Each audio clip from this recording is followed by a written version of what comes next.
बहुत खुशी की बात है कि छात्राओं के लिए ये प्रायोजन यहाँ पर हो रहा है।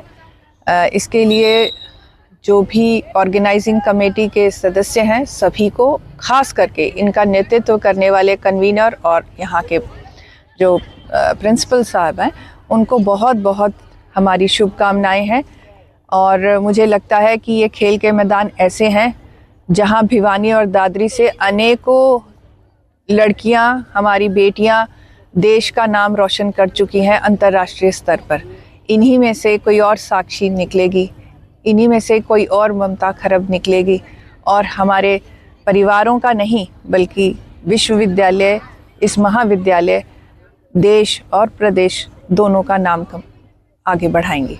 मैडम, लड़कियां खेलों में बहुत अच्छा परफॉर्म कर रही हैं, देश को मेडल भी दिला रही हैं, तो यूनिवर्सिटी की तरफ से बेटियों को या बेटों को आगे बढ़ाने के लिए खेल की तरफ क्या कदम?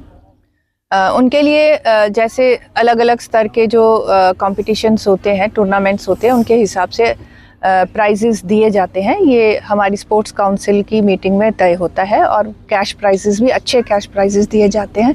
इन बच्चों को आगे प्रवेश के लिए भी एक विशेष रूप से हम परसेंटेज जो है वेटेज के रूप में देते हैं। इसके अतिरिक्त विश्वविद्यालय ने खेलों को बढ़ावा देने के लिए और इनको और एम्प्लॉयबिलिटी देने के लिए स्पोर्ट्स से रिलेटेड कई कार्यक्रम शुरू किए हैं, पाठ्यक्रम शुरू किए हैं, जिसमें से सैटरडे संडे को स्पोर्ट्स साइकोलॉजी और स्पोर्ट्स मैनेजमेंट, ये दो जो डिप्लोमा कोर्सेज है हम ऑलरेडी दे रहे हैं। आने वाले सत्र में इनकी संख्या और बढ़ेगी। बात करें तो वर्ल्ड बॉक्सिंग कप आयोजन करवाया गया था नोएडा के अंदर, उसमें से 4 गोल्ड भिवानी के हैं, इन बेटियों के द्वारा लेके आए, किस तरह से देख रहे हैं? मुझे लगता है कि ये ऐसे इनाम हैं जो हमारी बेटियों को और प्रोत्साहित करेंगे खेल कूद की तरफ। भिवानी वैसे ही एक मिनी क्यूबा कहलाया जाता है और यहाँ पर लड़कियों को सही संसाधन मिले, इसके लिए भी हम प्रयासरत हैं। यूनिवर्सिटी की तरफ से भी हम संसाधन जुटाने के लिए खेलो इंडिया में प्रोजेक्ट भेज रहे हैं और मुझे उम्मीद है कि उनमें हमें आर्थिक रूप से सहयोग मिलेगा तो हम विश्व स्तरीय जो फैसिलिटीज़ हैं स्पोर्ट्स की, वो हम यहाँ पर दे पाएंगे। मैडम, यहाँ यूनिवर्सिटी की तरफ से मैंने अभी भी अनाउंस किया है कि बेटियों को स्किल ओरिएंटेड कोर्सेज़ के लिए मैं अलग से भी अगर ज़रूरत पड़ी तो उनके लिए अलग कोर्सेज़ भी शुरू कर सकती हूँ। मैंने अभी प्रिंसिपल साहब को भी कहा है कि जो हमारी पॉलिसी है उसके तहत आप बताइए बच्चियाँ किस चीज़ में इंटरेस्ट रखती है, उन इंटरेस्ट के एरियाज़ के अंदर ही हम नए पाठ्यक्रम खोजेंगे और इनको देंगे।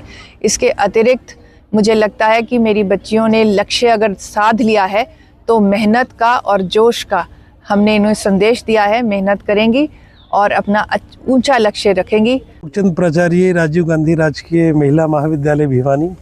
आज हमारे महाविद्यालय में 22वीं वार्षिक खेलकूद प्रतियोगिता का आयोजन किया गया है। इस प्रतियोगिता के अंदर लगभग 20 से 25 प्रतिस्पर्धाएं आयोजित करवाई जा रही हैं और लगभग 300 से 400 छात्राएं इस प्रतियोगिता में भाग ले रही हैं। इस प्रतियोगिता के शुभ अवसर पर विद्यार्थियों को, छात्राओं को आशीर्वाद देने के लिए चौधरी बंसीलाल विश्वविद्यालय की कुलगुरु माननीय प्रोफेसर दीप्ति धर्मानी जी हमारे बीच पहुंची हैं। उन्होंने यहाँ आकर विद्यार्थियों का उत्साहवर्धन किया है, उनका बेहतर मार्गदर्शन किया है और खेलों में आगे बढ़ने के लिए प्रेरित किया है। उन्होंने उदाहरण देकर समझाया है कि किस प्रकार से हमारे महाविद्यालय की छात्राएं अगर लगन, परिश्रम और मेहनत से अपने क्षेत्र में आगे बढ़ेंगी तो इन्हीं में से वो साक्षी मलिक और ममता खरब आदि खिलाड़ियों की तरह से अपने देश का नाम रोशन कर सकती हैं। और खेल भावना जो आज हमारे यहाँ प्रांगण में खेल करवाया जा रहा है, इससे विद्यार्थियों में पारस्परिक सम्मान और व्यक्तित्व विकास एवं आत्मविश्वास बढ़ाने का एक बेहतर जरिया है। इसके माध्यम से विद्यार्थियों के अंदर नैतिक शिक्षा बढ़ती है और समाज के अंदर बेहतर कार्य करने का एक उनको संदेश प्राप्त होता है और मैं समझता हूँ कि खेलों के माध्यम से हम विद्यार्थियों का सर्वांगीण विकास कर सकते हैं।